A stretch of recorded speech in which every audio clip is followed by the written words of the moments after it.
Vie de bureau, aujourd'hui. On est samedi, il se passe quoi dans la vie de bureau? Par exemple, je vois sur Facebook un livre, là, parti, Avignon, toute contente, l'amie de l'avoir reçu. Je me dis, mais comment ça se fait? Timidement, je lui mets, mais quelle date d'envoi? 16 septembre. Alors c'est un livre, il fait plus de 300 pages, mais le tarif c'est 5,82. Je l'ai posté 5,82, mais dans ce cas-là, c'est tarif lettre verte à 2 jours, du 16 septembre au 10 octobre. Et puis pour qui vous passez? Et juste là, il y a 1 heure, un mot, alors Aigre-Doux, bonjour, ma commande, mais j'ai vu que vous continuiez. On retrouve, et là, ça datait du 16 juin. Et c'est une commande lourde. Je viens de les ressortir 3 livres. En plus, ce qui fait plaisir, c'est que, bon, Outil du roman, je vous ai dit, il en parle souvent, mais Histoire incroyable de Jules Lermina, c'est un truc que j'ai trouvé dans...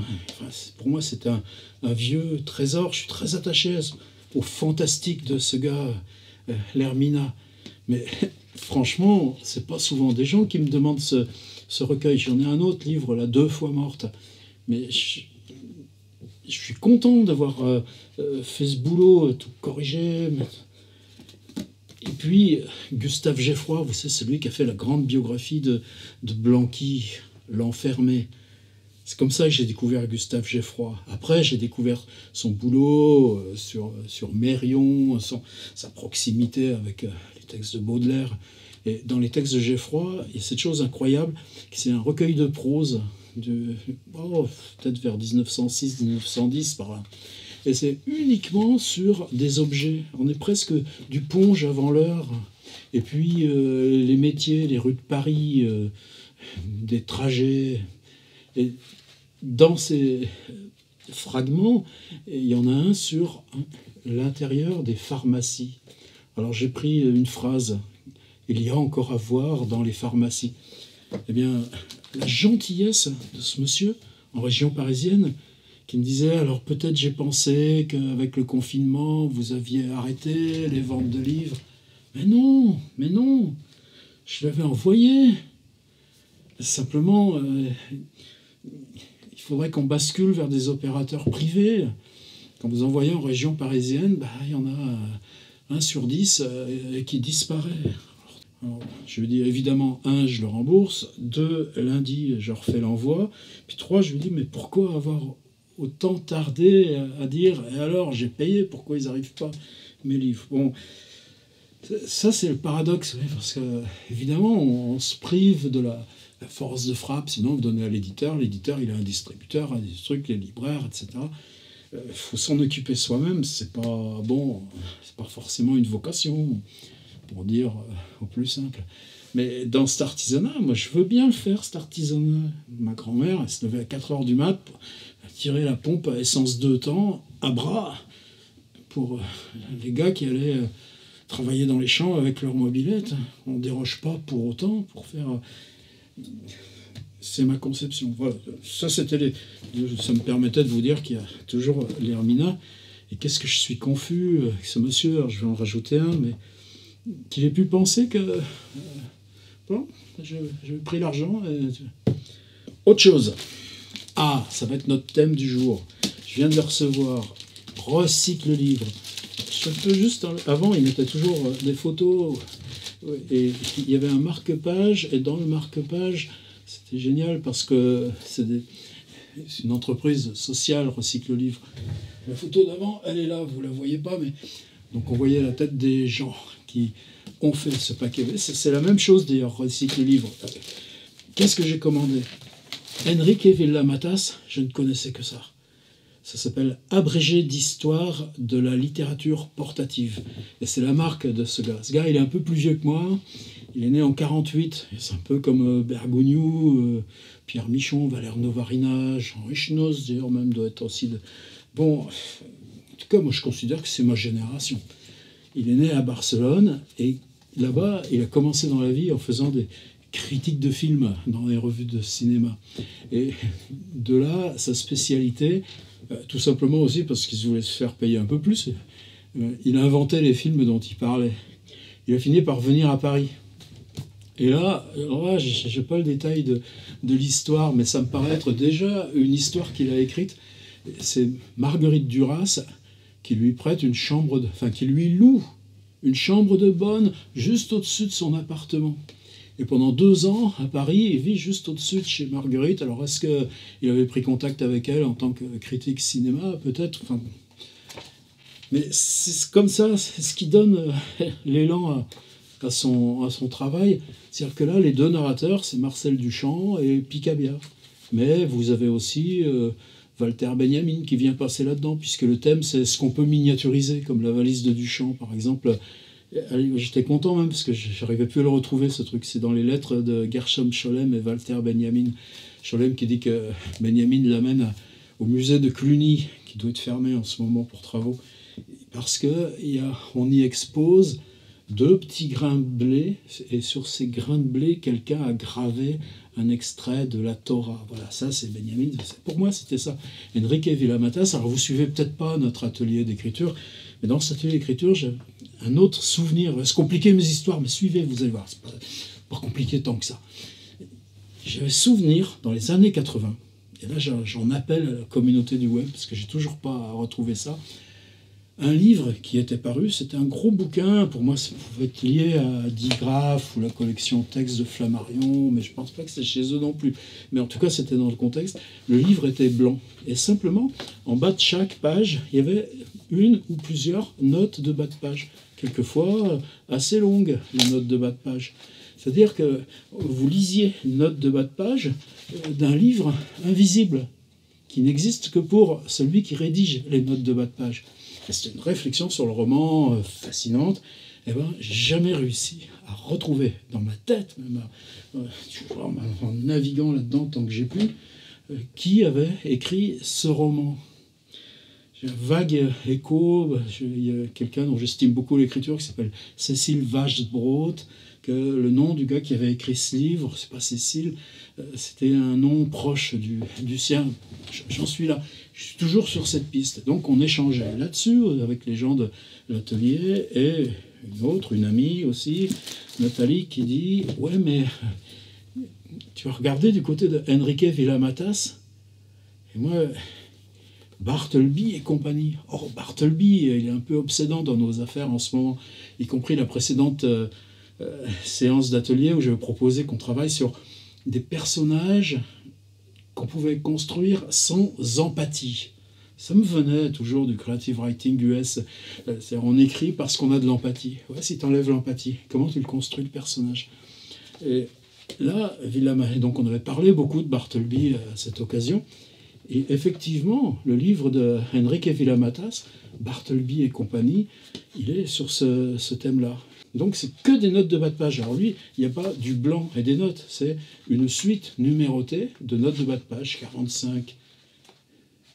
Les vies imaginaires de Marcel Fob, ça revient tout le temps chez lui. 64, 75, ça va jusqu'à combien? 83, Julien Gracq qui revient toujours, il revient souvent chez lui, Julien Gracq. 86, tout à la fin de sa vie, Tolstoï, etc. Les personnages réels de la littérature, les auteurs, deviennent en permanence les personnages des fictions de Villamatas. Le 13. Depuis que je me suis lancé dans ces notes sans texte, j'entends en bruit de fond quelques phrases écrites par James Gilles de Biedma sur le non-écrire. Elles donnent assurément plus de complexité à ce labyrinthique thème de la négation. Peut-être faudrait-il en dire un peu plus du non-écrire.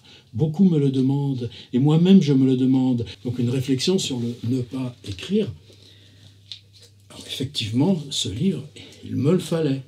Eh bien, Christian Bourgois, et c'est publié, c'est imprimé en 2002. Ça n'existe plus. Et comme je voulais un peu plus loin dans Villamatas, un autre livre qui est Explorateur de l'abîme. C'est des nouvelles, mais des nouvelles qui sont elles aussi toutes avec comme personnage des auteurs. Par exemple, il y en a une fabuleuse là, que j'ai lue tout à l'heure en début d'après-midi, parce qu'elle ne me l'a pas demandé. Elle a aussi une phrase de Julien Gracq. Je lui ai envoyé une phrase de Julien Gracq qui disait que l'écrivain n'avait rien à attendre des autres, qu'il n'écrivait que pour lui. Et dans cette nouvelle, il y a aussi Rita Mitsuko, c'est une rencontre avec Sophie Calle, très détaillée, quel bistrot, quelle heure, quel jour, quel événement, on croise le décès de la mère de Sophie Calle, des échanges de cartes postales, des échanges de fax, et ce que Sophie Calle, dans la nouvelle, fiction, pas fiction, cherche à ce moment-là, c'est quelqu'un qui écrive une histoire, et elle, à partir de cet écrit, ferait en sorte que quelqu'un vive la même histoire. Et Enrique Villa-Matas suggère qu'elle l'a déjà demandé à Echnoz, à Olivier Rollin et même à Paul Auster, qui se sont défilés, et que lui serait prêt à le faire. C'est comme ça que ça marche. Alors, je les ai reçus, là, ce matin, de bonne heure, et recycle le livre.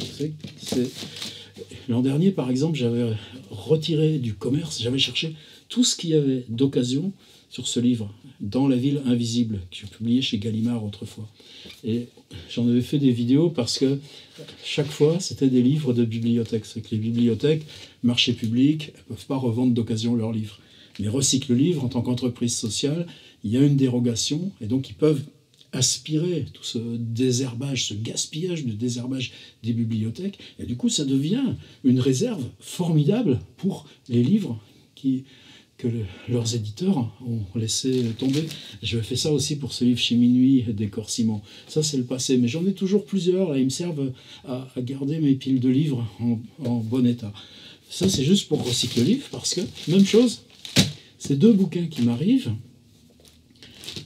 Médiathèque du Haut-Rhin. Alors, Médiathèque du Haut-Rhin, attention, je ne veux pas dire des méchancetés, parce que je connais des gens qui y travaillent. Et tout à la fin, eh bien, il y a toujours le signal anti-vol. Vous voyez, ça c'est dangereux, parce qu'aujourd'hui, j'irai à la Médiathèque du Haut-Rhin, je me ferai prendre pour vol de livres. Par contre, il doit y avoir là-dedans un petit code informatique, et il n'y a pas de fiche de lecteur. Par contre, il y a le gros tampon rouge. Alors qu'est-ce qu'ils mettent, eux? Retiré de l'inventaire. Bon, tant mieux. R.Ville, la petite classification douée, et franchement, personne ne lui a fait de mal à Bartleby et compagnie. Alors c'est ça aujourd'hui que je voulais faire. Adresser mes excuses aux personnes du Haut-Rhin, parce que personne du Haut-Rhin, vous ne trouverez plus Bartleby et compagnie de Enrique Villa-Matas dans votre médiathèque. Oh bah tant pis pour vous. Il fallait en profiter quand il était là. Et l'autre livre, alors là c'est plus compliqué parce que lui, il vient, j'ai trouvé, de Bibliothèque départementale de la Sarthe. C'est pas loin la Sarthe, c'est beaucoup plus près. Il a été plastifié. Celui-là, ouais, si, ça, ils sont plastifiés, très bien plastifiés. Des gens très compétents dans la plastification de toute bibliothèque. Et il y a une fiche à la fin. La fiche, il y a même deux fiches, oui. Une fiche bleue, une fiche blanche, mais vierge. Bon, ça veut rien dire, parce qu'après, il y a des fois des codes informatiques, mais en tout cas, on a laissé les fiches dedans.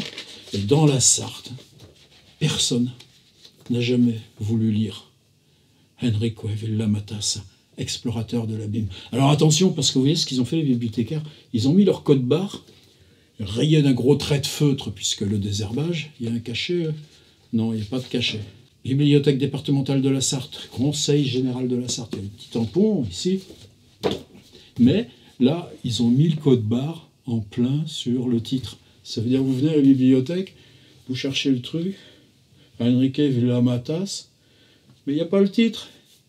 Le code barre, il est collé sur le titre. Bon, résultat, moi j'ai deux beaux livres tout neufs. Celui-ci, il est de quand? De 2008. C'est juste ça, j'arrête là parce que ça me travaillait un petit peu. Vous voyez, cette idée du non-écrire, du livre écrit juste par les notes de bas de page, ça pour moi c'est important et je suis déjà dedans, complètement dedans. Puis là, ces espèces de nouvelles mais où les personnages, même Franz Kafka, c'est-à-dire explorateur de l'abîme, c'est quoi son thème? Il part au départ sur « Je pense qu'un livre naît d'une insatisfaction, d'un vide, dont les périmètres se révèlent au cours et à la fin du travail. L'écrire, c'est sûrement remplir ce vide. Dans le livre que j'ai terminé hier, tous les personnages finissent par être des explorateurs de l'abîme, ou plutôt de son contenu. Ils enquêtent sur le néant et n'arrêtent que lorsqu'ils tombent sur l'un de ses éventuels contenus, car il leur déplairait sans doute d'être confondus avec des nihilistes. Confrontés au monde, ils ont tous choisi de se pencher au-dessus du vide. Confrontés au monde, ils ont tous choisi de se pencher au-delà du vide. Traduit de l'espagnol par André Gabastu. Et il ne fait aucun doute qu'ils sont liés à une phrase de Kafka, « Loin d'ici, voilà mon but ».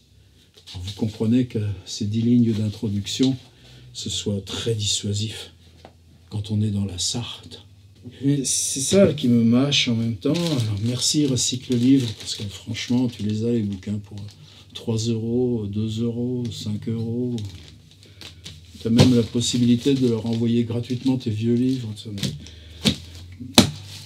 C'est se dire, hey, il est né en 48, voilà un boulot tellement honorable, un boulot qui, dans notre communauté d'auteurs, c'est d'avoir choisi faire ses livres et son entreprise d'écriture en prenant comme personnage des écrivains réels.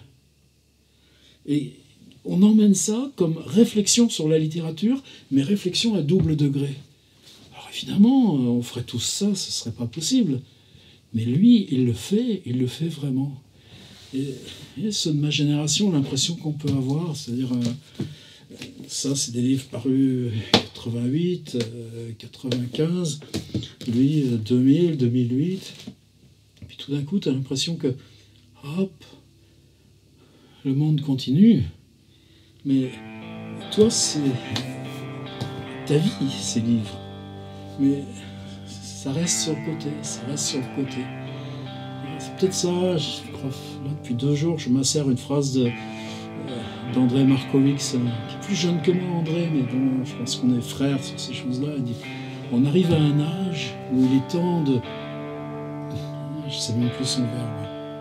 Il dit pas où il est temps de ranger, mais je crois que c'est ça l'idée. On arrive à un âge où il est temps de rassembler, il dit. Et moi, j'ai rassemblé mes Henrik Villa-Matas. C'est bizarre cette impression de dire ok, lui il est de 48, moi je suis de 53, on part sur le bord, tu fais tes livres toi-même, tu fais tes enveloppes, tu vas à la poste, puis tu te bagarres avec ces trucs là qui sont pas bien. Et puis quelque chose d'autre continue, qui n'a pas tant d'importance que ça. C'est peut-être ça. Enfin, c'était mon aujourd'hui. Très touché par ce qui se passe là, sur ce petit feuilleton. Je renoue avec des choses que j'avais pas prévu de reprendre ici là, à table. Faire des vidéos à table, à la table de travail.